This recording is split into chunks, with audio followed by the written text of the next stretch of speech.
আসসালামু আলাইকুম। আমি আরিফ আশরাফ ইমেজ কথা বলছি ঢাকা ডিজাইনার এবং নেস্টকিপার থেকে। আমরা আগের দিনের ভিডিওতে কথা বলেছি বিভিন্ন ধরনের সার্ভে নিয়ে। সিএস, আরএস এবং এসএ।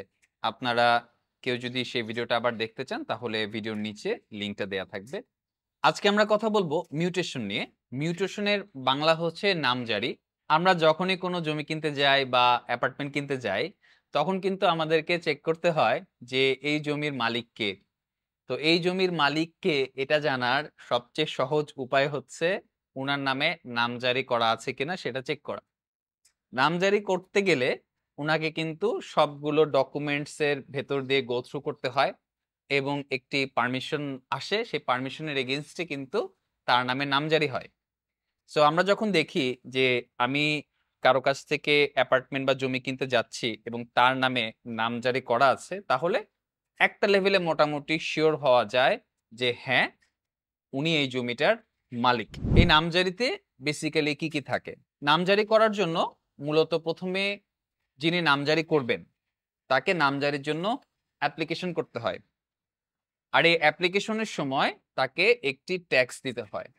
তো সবার আগে আপনি পাবেন সেই অ্যাপ্লিকেশনের সাথে থাকা একটি ট্যাক্সের ছবি অথবা ট্যাক্সের একটি রিসিপ্ট। অ্যাপ্লিকেশনটা যখন অ্যাপ্রুভ হয়, এই প্রসেসের ভেতরে বেসিক্যালি আগে আমরা যে কথা বলেছিলাম সিএস, আরএস এবং এস এবং বিভিন্ন দলিলাদি যাচাই বাছাই করে চেক করা হয় যে সবকিছু ঠিক আছে কিনা বা সিকোয়েন্স ঠিক আছে কিনা। ঠিক যদি থাকে তাহলে তিনি একটি ডুপ্লিকেট কার্বন রসিদ পান। ডুপ্লিকেট কার্বন রিসিপ্ট যেটাকে আমরা বলি ডিসিআর। তো মিউটেশনে আপনি সেকেন্ড যেই ডকুমেন্টস পাবেন সেটা হচ্ছে একটি ডিসিআর।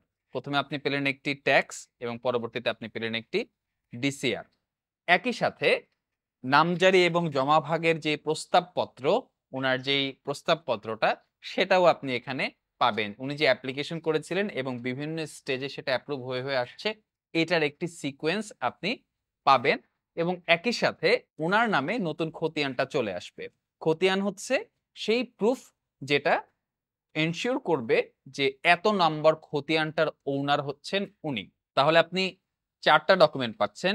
১ম এ উনি যে ট্যাক্স দিয়েছেন এবং একটি ডিসিআর পাচ্ছেন। একই সাথে এই বিভিন্ন প্রসেসে স্টেপ বাই স্টেপ যে প্রস্তাবপত্রটা আছে, সেই প্রস্তাবপত্রটার একটি ছবি বা ডকুমেন্ট আপনি পাবেন এবং ফাইনালি আপনি পাবেন উনার নামে যে খতিয়ান ইস্যু হয়েছে সেটা।